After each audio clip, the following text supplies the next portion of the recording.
इस पाठ से शुरुआत कर रहे हैं, जो कि यूपी बोर्ड के लिए कक्षा 12 या अन्य सभी परीक्षाओं जो एडवांस गणित जो अवकलन गणित से संबंधित है उसके लिए महत्वपूर्ण वीडियो होगा।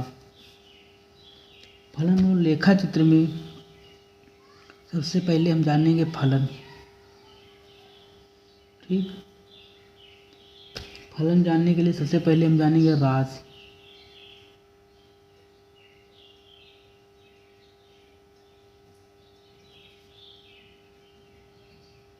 राशि।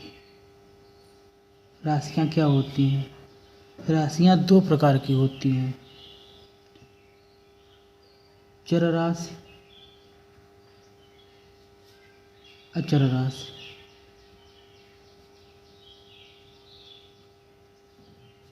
चर राशि ऐसी होती हैं जिनका मान परिवर्तनशील होता है।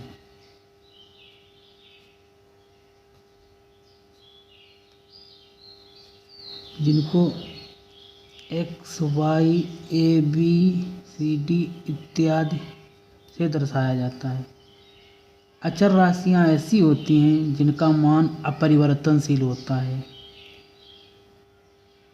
इनका मान परिवर्तित नहीं होता है। इनको 1, 2, 3 मतलब कोई संख्याएं हो सकती हैं, या पाई या ई, इस प्रकार से दर्शाया जाता है। इस प्रकार ऐसी संख्याएं जिनका मान परिवर्तित न हो वो कैसी राशियाँ होती हैं? अचर राशियाँ होती हैं। अचर राशियाँ दो प्रकार की होती हैं।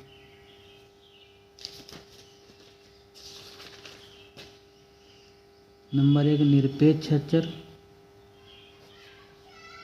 निरपेक्ष या पूर्ण अचर।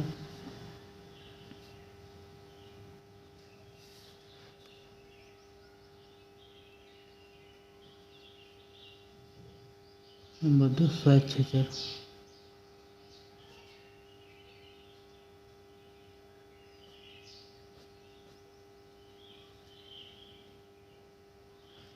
ये ऐसी राशियाँ होती हैं जिनका मान किसी भी प्रश्न में, जैसे -3, -5, 11, √5, √3, पाई, ई, ये हमारे पूर्ण अचर कहलाते हैं।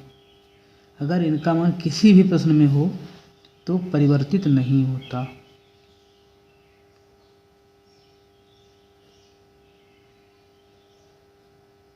इन राशियों को क्या कहते हैं? निरपेक्ष या पूर्ण अचर राशियाँ कहलाती हैं।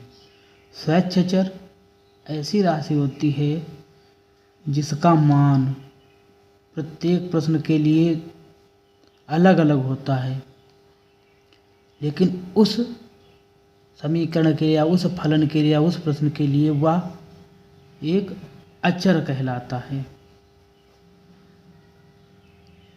ऐसे को स्वैच्छ अचर कहते हैं, स्वैच्छ अचर कहते हैं। ठीक, जैसे अभी हम पढ़ेंगे समाकलन। समाकलन में मान लो हमारे पास दिया है y बराबर x² + 2। ठीक, ये हमारे पास कोई फलन दिया है, तो इसका x के सापेक्ष समाकलन करने पर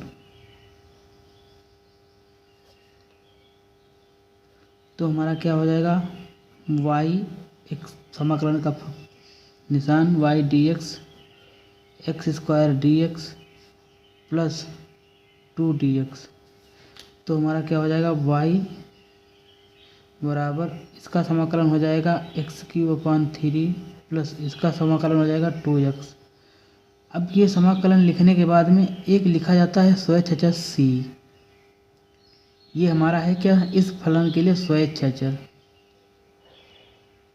ठीक, तो इसका इस समाकलन किए हुए फलन के लिए मान अचर है, लेकिन हर समाकलन जैसे किसी दूसरे का समाकलन करेंगे या इसी का फिर दोबारा समाकलन कर देंगे, ठीक, तो वहाँ पर अगर जो स्वैच्छ अचर निकलेगा उसका मान अलग होगा। तो ऐसे अचर को क्या कहते हैं? स्वैच्छ अचर कहते हैं। ठीक, अब हम बताएंगे चर राशियों के बारे में। चर राशियां भी दो प्रकार की होती हैं। नंबर 1 स्वतंत्र चर और परतंत्र चर। स्वतंत्र चर ऐसी राशियां होती हैं जिनका अगर मान परिवर्तित किया जाए तो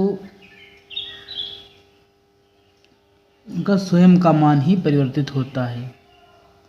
ठीक। परतंत्र चर ऐसी राशियां होती हैं जो स्वयं अपना मान परिवर्तित नहीं कर सकती, वो किसी दूसरी राशि पर ही डिपेंड होती हैं जिससे उनका मान परिवर्तित हो। जैसे यहाँ पर हम एक वृत्त ले रहे हैं। वृत्त में त्रिज्या r, त्रिज्या को अगर बढ़ा दिया जाए, मान लो ये त्रिज्या बढ़ा दी गई, r1 कर दी गई, तो ये हमारा वृत्त बड़ा हो गया थोड़ा। ठीक। इस प्रकार अगर हम देखें तो त्रिज्या बढ़ाने या घटाने पर वृत्त का क्षेत्रफल क्या होता है? क्षेत्रफल एरिया A बराबर पाई r स्क्वायर। अगर इसकी त्रिज्या बढ़ाई या घटाई जा रही है तो इसके क्षेत्रफल में परिवर्तन हो रहा है। ठीक। अगर त्रिज्या कम कर दें तो क्षेत्रफल छोटा हो जाएगा। तो इस प्रकार देखते हैं, क्या देखते हैं कि r हमारा क्या है? स्वतंत्र चर है। ये किसी की इच्छा के अनुरूप नहीं, अपनी इच्छा के अनुरूप बढ़ या घट सकता है। जबकि एरिया क्षेत्रफल जो है वो r त्रिज्या पर निर्भर करेगा। त्रिज्या अगर बढ़ेगी तो क्षेत्रफल बढ़ेगा, त्रिज्या घटेगी तो क्षेत्रफल घटेगा। तो यहाँ पर r जो है त्रिज्या हमारा स्वतंत्र चर है क्योंकि घट या बढ़ सकता है, और ये भी चर है, एरिया भी चर है क्योंकि ये भी घट या बढ़ सकता है। तो ये हमारा कैसा हो गया? परतंत्र चर हो गया। ठीक।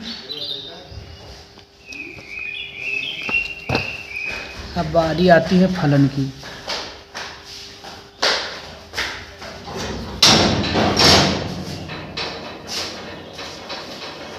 फलन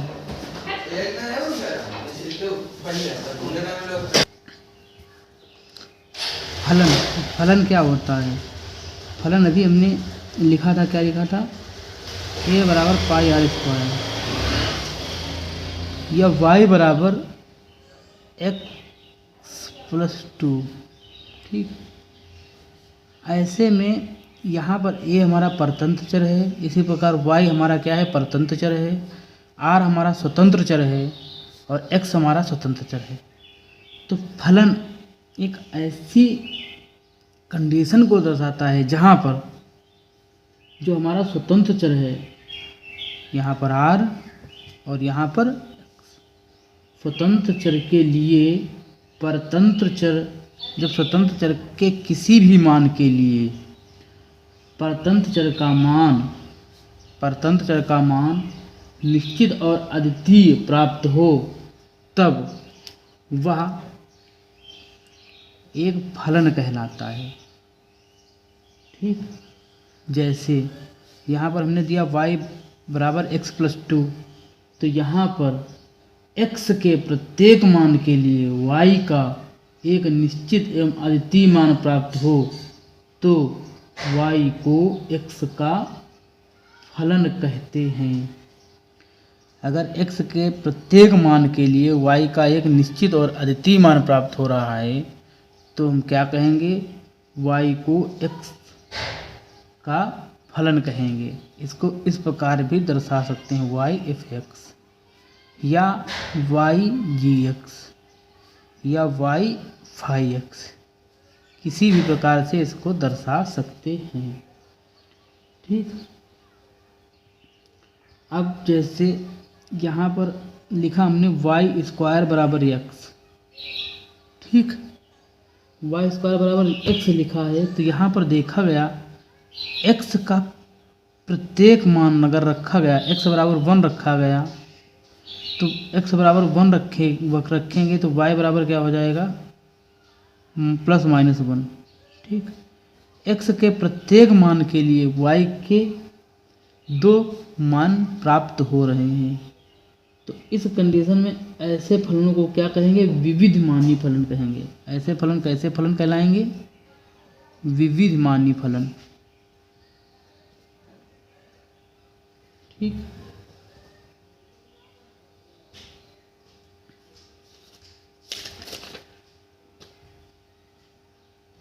अतः इस प्रकार हम कह सकते हैं, क्या कह सकते हैं? अगर किसी भी फलन में हमारा चर x उसके निश्चित मान के लिए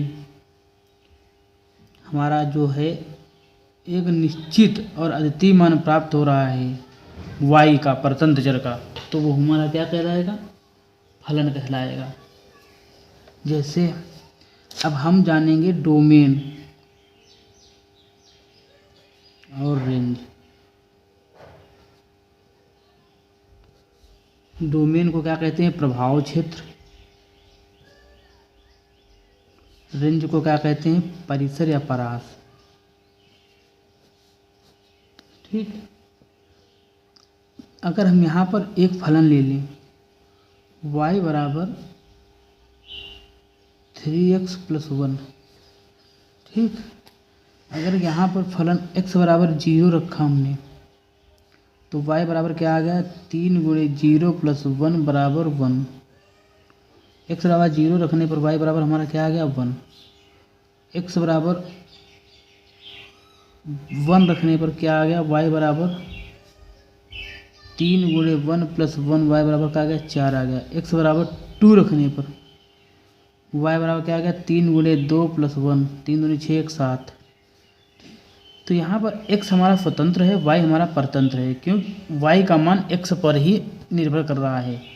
तो यहाँ पर x के प्रत्येक निश्चित मान के लिए y का निश्चित और अद्वितीय मान प्राप्त हो रहा है, तो यह हमारा क्या कहलाएगा? फलन कहलाएगा।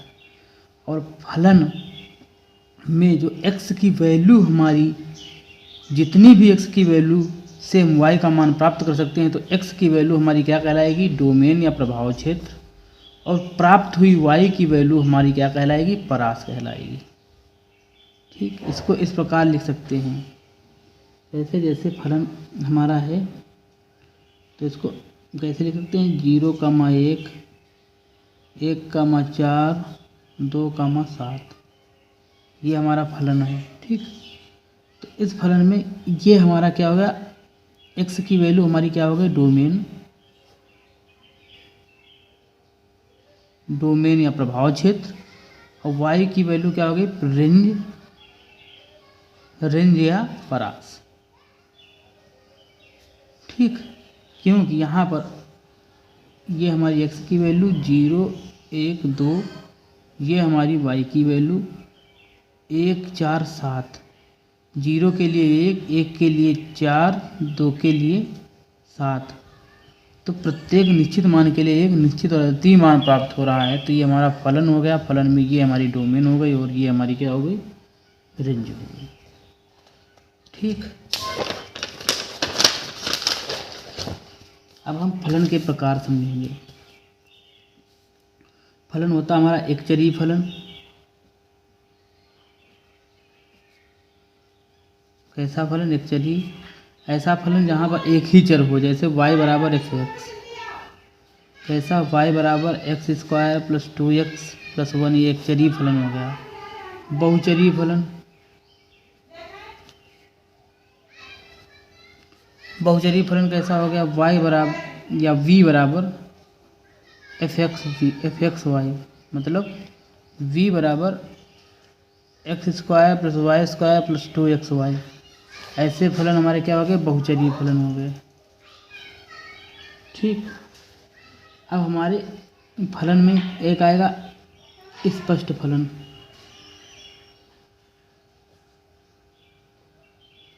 ऐसे फलनों को स्पष्ट फलन कहा जाएगा जिनमें y को x के स्वतंत्र पदों में लिखा जा सकता है, जैसे y बराबर x² + 1 या y बराबर x³ + 1/x² + 1। इनको y को x के स्वतंत्र पदों में लिखा जा रहा है, तो इनको स्पष्ट फलन कहा जाएगा। अस्पष्ट फलन। जिनको y के जिनमें मतलब y को x के स्वतंत्र पदों में नहीं लिखा जा सकता, या कोई फलन हमारा जैसे v बराबर दिया है, v बराबर क्या दिया, x sine x plus y, तो यहाँ v को x के या y के स्पष्ट फलन में नहीं लिखा जा सकता, तो ऐसे फलन को हम क्या कहेंगे, अस्पष्ट फलन कहेंगे। ठीक, जैसे यहाँ पर जैसे v बराबर x square y square plus 2xy, ये भी हमारा कैसा फलन हो गया, अस्पष्ट फलन हो गया। अब फलन आता है समफलन। समफलन जैसे हमारा कोई फलन दिया y बराबर एफ एक्स, यहाँ पर x की वैल्यू अगर ऋणात्मक रखी जाए तब भी हमारा एफ एक्स ही निकले, जैसे y माइनस एफ एक्स रखना तब भी हमारा एफ एक्स ही प्राप्त हो, तो ऐसे फलन को कैसा फलन कहेंगे, समफलन कहेंगे। जैसे y बराबर एक्स स्क्वायर, ये हमारा कैसा फलन है, समफलन है। क्यों, अगर x बराबर -1 रखेंगे तब भी हमारा क्या आ जाएगा, y बराबर 1 आ जाएगा। x बराबर 1 रखेंगे तब भी y बराबर 1 आएगा। अगर ऋणात्मक वैल्यू रखेंगे तब भी हमारा समफलन ही आएगा, और धनात्मक वैल्यू रखेंगे तब भी हमारा फलन क्या आएगा, सम ही आएगा। मतलब सम का मतलब धनात्मक ही आएगा। तो ऐसे फलन को हम कैसा फलन कहते हैं, समफलन कहते हैं। समफलन या इवन फंक्शन। ठीक, इसी प्रकार दूसरा होता है विषम फलन।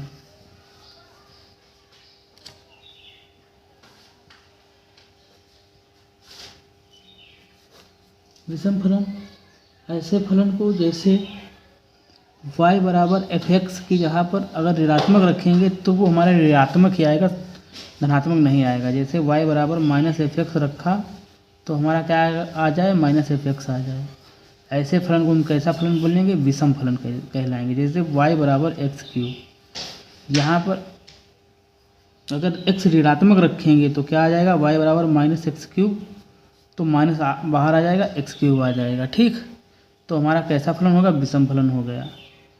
ठीक, अब समफलन क्या था, जैसे y बराबर क्या रखा, एक्स स्क्वायर रखा, तो x ऋणात्मक रखा यहाँ पर, तो क्या हो गया, y बराबर minus x square, minus minus plus, तो y बराबर क्या हो गया, एक्स स्क्वायर। तो ये हमारा माइनस, अगर f माइनस एक्स भी है तो हमारा क्या निकला है, एफ एक्स निकला है, तो ये हमारा तो समफलन हो गया। यहाँ पर देखा जाए y बराबर माइनस एफ एक्स रखा तो क्या होगा, माइनस एफ एक्स आ गया। ठीक, तो ये हमारा y बराबर एक्स क्यूब कैसा हमारा विषम फलन हो गया। अब हमारा जैसे बीजीय फलन, बीजीय या अलजेब्रिक फलन, y बराबर x cube plus 2x square plus 3x, इस प्रकार के फलन को हम बीजीय फलन कहते हैं। परिमेय फलन, परिमेय या बीजीय परिमेय फलन।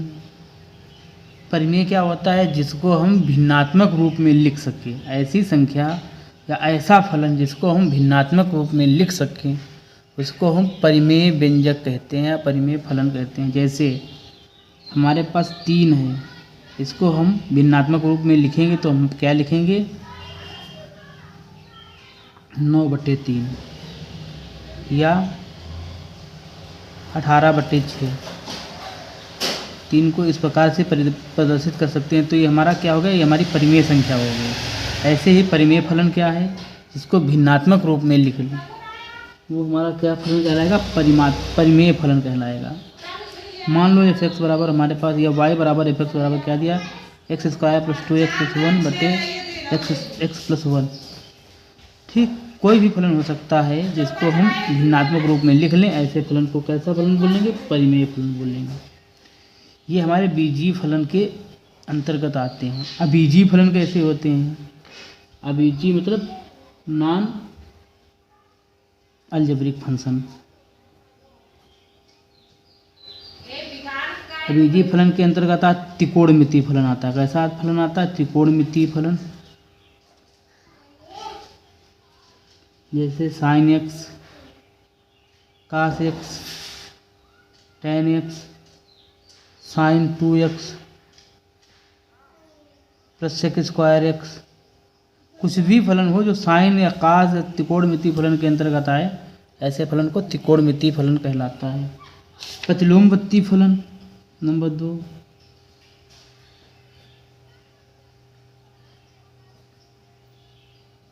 ऐसे फलन जो प्रतिलोम में हो, जैसे sine inverse x, tan inverse x, इस प्रकार के फलन को प्रतिलोमवत्ती फलन बोलते हैं।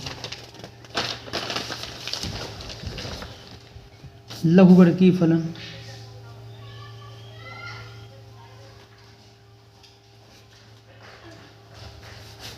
ऐसे फलन जो लाग से प्रदर्शित हो, जैसे log e x, log base a x, log e x square plus x plus 2x cube, इस प्रकार के फलन को लघुगणकीय फलन बोलते हैं। चरघातांकी फलन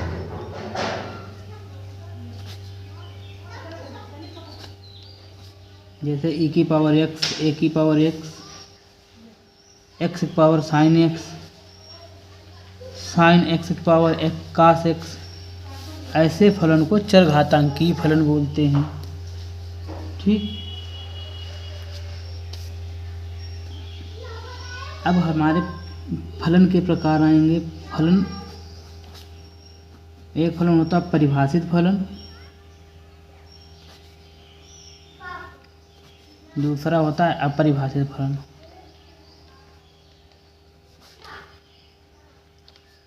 परिभाषित फलन जहाँ पर जो हमारा चर स्वतंत्र चर होता है, प्रत्येक स्वतंत्र चर के लिए हमारे परतंत्र चर का मान निश्चित और परिमित प्राप्त हो, अर्थपूर्ण प्राप्त हो, वास्तविक प्राप्त हो, ऐसे फलन को परिभाषित फलन बोलते हैं। ठीक, अपरिभाषित फलन जहाँ पर हमारे स्वतंत्र चर राशि के लिए परतंत्र चर राशि का मान अनिश्चित एवं अर्थहीन प्राप्त हो, उसको हम क्या बोलेंगे? अपरिभाषित फलन बोलेंगे। ठीक, परिभाषित फलन जैसे y बराबर एक्स प्लस 2, ठीक, y बराबर साइन एक्स, y बराबर e की पावर x, ये हमारे कैसे फलन है? परिभाषित फलन है। अपरिभाषित फलन जैसे y बराबर साइन एक्स अपान एक्स, ठीक, यहाँ पर x बराबर 0 रखेंगे तो क्या आएगा? 0/0। ठीक, y बराबर एक्स स्क्वायर प्लस 2x अपान एक्स स्क्वायर प्लस 1, यहाँ पर अगर x बराबर इनफाइनाइट रखेंगे तो इसका मान आएगा इनफाइनाइट अपान इनफाइनाइट। ठीक, y बराबर एक्स पावर 1 अपान एक्स माइनस 1, यहाँ पर अगर x बराबर 1 रखेंगे तो क्या आएगा? 1 की पावर 1 अपान 1 माइनस 1 माइनस 1 बराबर 0, मतलब 1 की पावर 1/0, 1/0 का मान होता है इनफाइनाइट, तो 1 की पावर क्या होगा? इनफाइनाइट। तो इस प्रकार के फलन को क्या बोलेंगे? अपरिभाषित फलन बोलेंगे। ठीक, अपरिभाषित फलन कैसी कंडीशन में बनते हैं? जब हमारा 0/0 किसी की वैल्यू रखने पर, किसी फलन में उसके स्वतंत्र चर की वैल्यू रखने पर, मान लो हमारा परतंत्र चर ये हमारा परतंत्र चर है, ये हमारा स्वतंत्र चर है। यहाँ पर स्वतंत्र चर की वैल्यू रखने पर जो इस कंडीशन में निकल आए, तो ऐसे मान को हम ऐसे फलन को क्या बोलेंगे? अपरिभाषित फलन बोलेंगे। जैसे 0/0 का फलन, इनफाइनाइट अपान इनफाइनाइट का फलन, इनफाइनाइट गुणे इनफाइनाइट का फलन, इनफाइनाइट माइनस इनफाइनाइट का फलन, 0 गुणे इनफाइनाइट का फलन। ठीक, 0 power infinite, 0 power 0, infinite power 0, 1 की पावर इनफाइनाइट, ऐसे फलन, ऐसे सभी फलन को हम क्या कहेंगे? अपरिभाषित फलन कहेंगे। ठीक, अब आता है अचर फलन।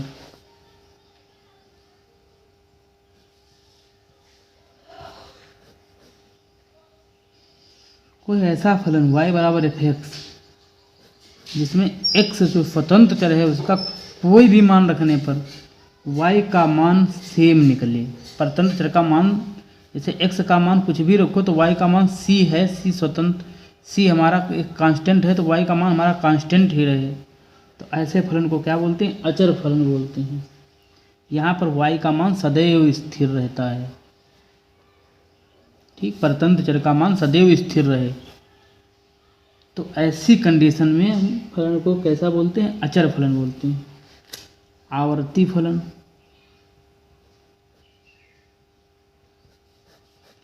आवर्ती फलन एक ऐसा फलन होता है कि x के ऐसे मान जो प्रत्येक एक निश्चित मान के बाद वही फलन प्राप्त हो जाए, उसको क्या बोलेंगे? आवर्ती फलन बोलेंगे। जैसे y बराबर एफ एक्स दिया हुआ है, तो यहाँ पर कोई के एक ऐसा मान है जिसको यहाँ पर ऐड कर दिया जाए तो x का वही फलन प्राप्त हो जाए, यानी y बराबर एफ एक्स और y बराबर एक्स प्लस के एक ऐसा वैल्यू है जो अगर ऐसी कंडीशन में आने पर x के दोनों मानों पर हमारा क्या निकला है? y का परतंत्र मान निकले, ठीक। कि हमारी एक संख्या है, कैसी संख्या है? वास्तविक संख्या है, जो नॉट इक्वल टू जीरो, मतलब जीरो के बराबर नहीं हो सकती है, कभी भी नहीं हो सकती है। तो ऐसे फलन को हम कैसा फलन बोलेंगे? आवर्ती फलन बोलेंगे, ठीक। अब हम जानेंगे फलन का फलन। जैसे हमारे पास दिया है y बराबर एफ एक्स, y बराबर जी एक्स, दो हमारे पास फंक्शन दिए हुए हैं, ठीक। तो यहाँ पर एफ एक्स में x के स्थान पर जी एक्स रख देने पर फलन का फलन कहलाएगा। जैसे y बराबर एफ एक्स दिया है, y1 बराबर एफ एक्स, y2 बराबर जी एक्स, तो y बराबर क्या लिखेंगे? एफ जी एक्स, तो हमारा क्या बोला जाएगा? फलन का फलन। ये हमारा क्या बोला जाएगा? फलन का फलन, ठीक। अब जैसे हमारे पास इस प्रकार का दिया हुआ है कोई फंक्शन y एफ प्लस जी एक्स, एफ प्लस जी एक्स, यहाँ पर x जो है डोमेन, सारी डोमेन को प्रदर्शित कर रहा है, सारे रियल नंबर को प्रदर्शित कर रहा है। मान लो x इस डोमेन के अंतर्गत आता है, ठीक, एक रियल डोमेन के अंतर्गत आता है जहाँ पर दोनों को परिभाषित कर रहा है x, तो इसको इस प्रकार लिखेंगे एफ एक्स प्लस जी एक्स, ठीक। या f माइनस जी लिखा हुआ है जहाँ पर x एक हमारी डोमेन है, तो इसको हम क्या लिख सकते हैं? एफ एक्स माइनस जी एक्स, ठीक। ये हमारा फलनों के समुच्चय में संक्रियाओं को प्रदर्शित करने के लिए एक तरीके से अगर इस प्रकार का फंक्शन लिखा है तो इसको इस प्रकार से हम लिख सकते हैं, ठीक। अब हम कुछ एग्जाम्पल देख लेते हैं। जैसे प्रश्न है हमारा, क्या प्रश्न है? क्या निम्न में फलन है या नहीं? पहला y बराबर अंडर रूट एक्स,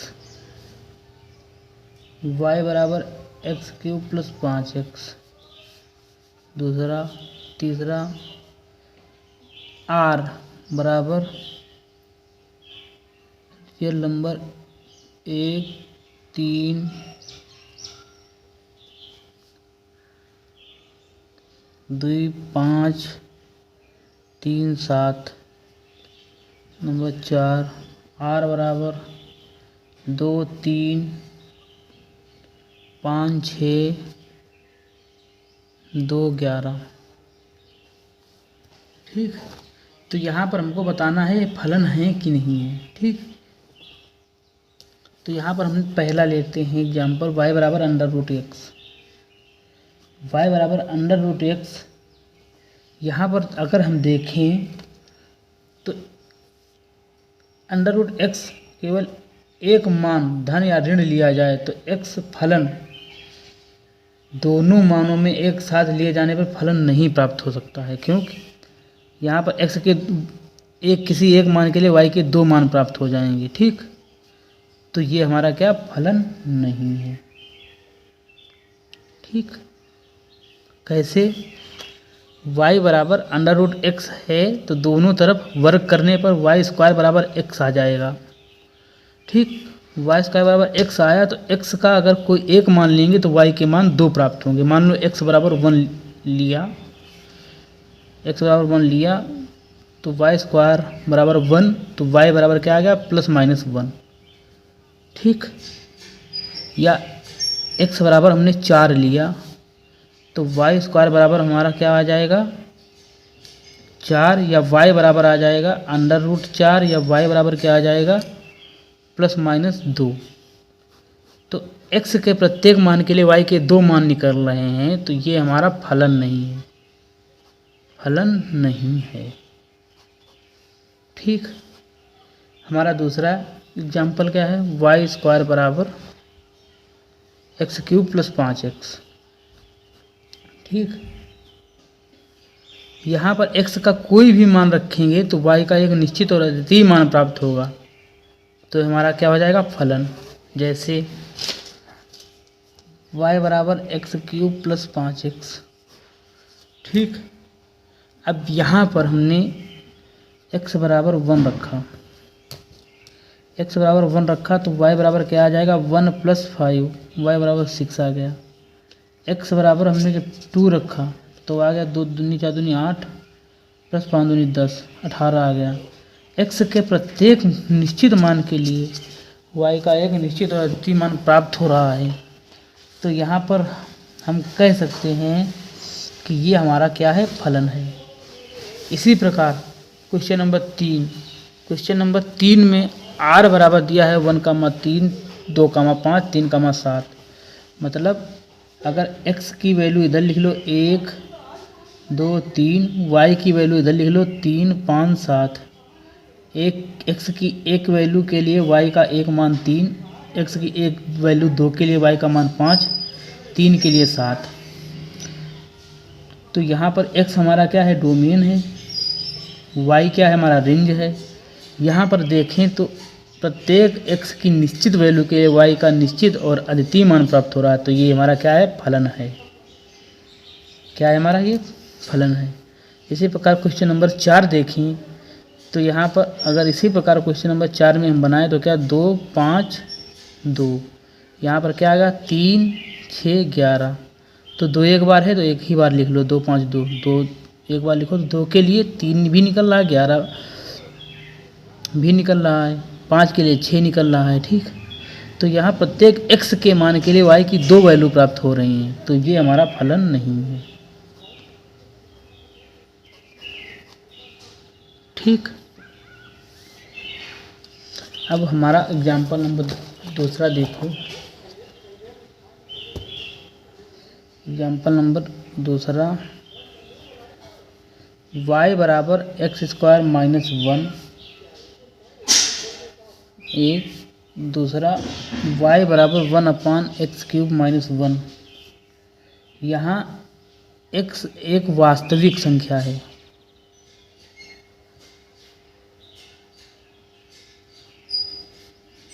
तब फलन का डोमेन ज्ञात करो।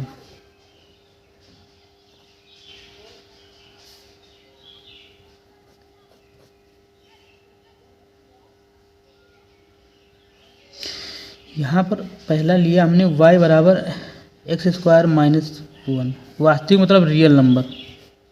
ठीक, रियल नंबर, तो यहाँ पर हमने कोई भी रियल नंबर लिया, 1, 2, 3, 4, 5, 6 कुछ भी लिया, यहाँ पर हमने -1, -2 कुछ भी लिया, रियल नंबर मतलब कोई भी रियल नंबर हमने लिया। तो यहाँ पर रियल नंबर अगर हम ले रहे हैं y बराबर, मान लो x बराबर 1 लिया हमने तो y बराबर क्या आ गया 0 आ गया। x बराबर 2 लिया तो y बराबर हमारा क्या आ गया 1 आ गया। x बराबर 3 लिया तो y बराबर हमारा क्या आ गया y बराबर हमारा आ गया 3 3 9 -1 बराबर 8 आ गया। प्रत्येक x के मान के लिए y का एक निश्चित और अद्वितीय मान प्राप्त हो रहा है। ऐसी कंडीशन में x, इसका हमको डोमेन ज्ञात करना है, तो x का डोमेन, इसका इस फलन का डोमेन क्या हो जाएगा, इस फलन का डोमेन हो जाएगा ऑल रियल नंबर, मतलब सभी वास्तविक संख्याएं।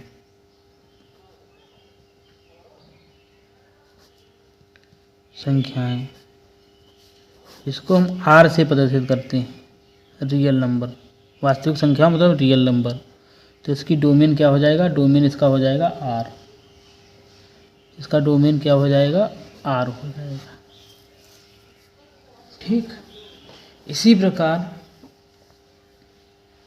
अगर हमारे पास दूसरा फंक्शन दिया है y बराबर 1/x³ - 1, तो इसकी डोमेन ज्ञात करनी है,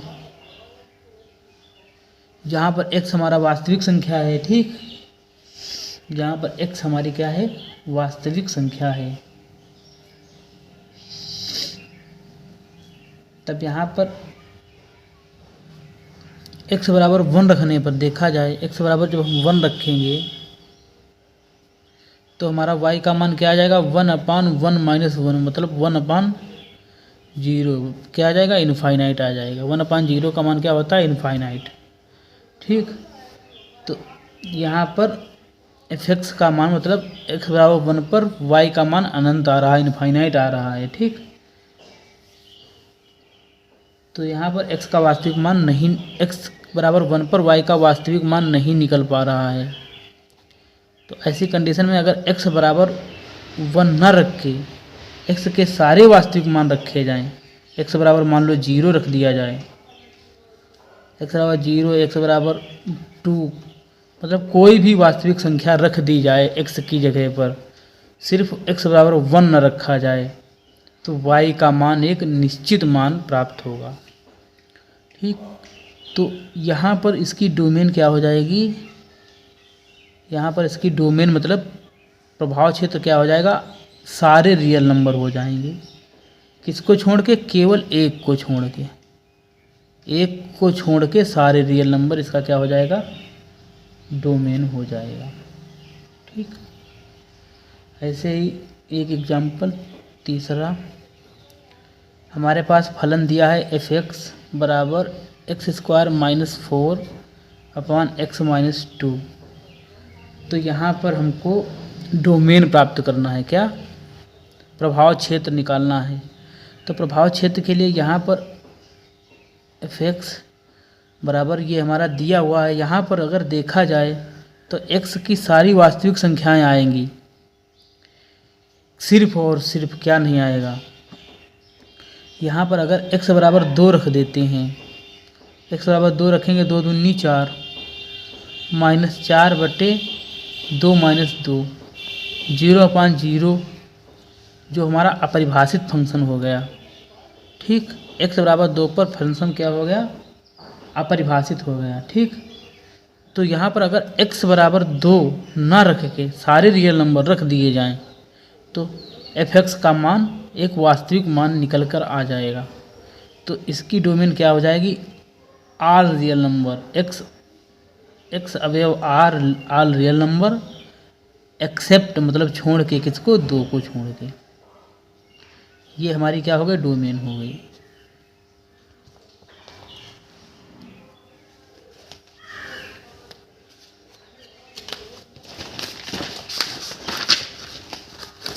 ऐसे ही हमको पता है क्वेश्चन नंबर 4 क्या है, f(x) बराबर 1/x² - 9। ठीक,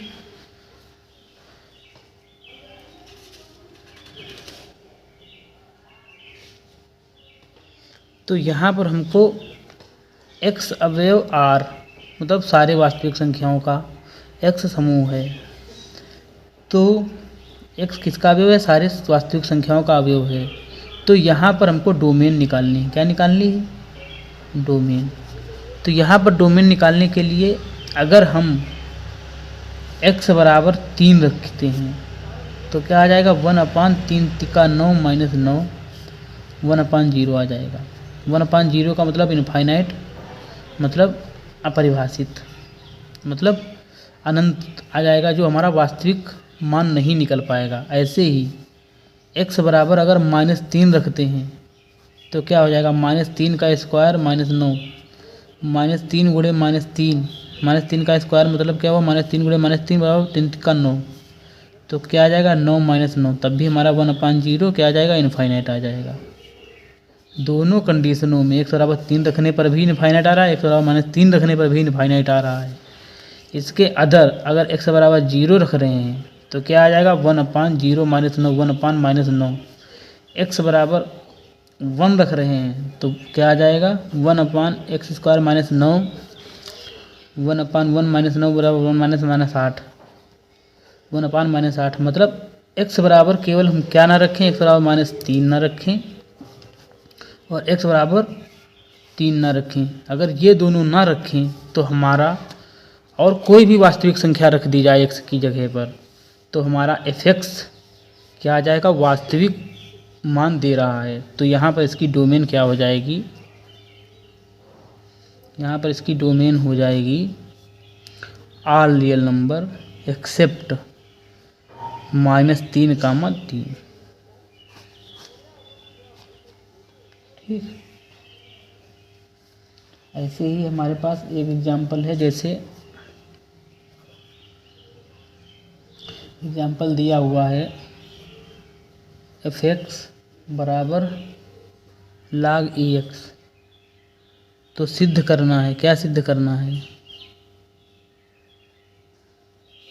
सिद्ध करना है f(u_v) बराबर f(u) प्लस f(v), ये हमको सिद्ध करना है। ठीक, तो यहाँ पर हमने क्या लिखा, माना f(x) बराबर log ex। ठीक, तो f(u) बराबर क्या हो जाएगा, log eu, f(v) बराबर क्या हो जाएगा, log v। ठीक, f(v) बराबर log v हो गया। ऐसे ही f(u_v) बराबर क्या हो जाएगा, log u_v।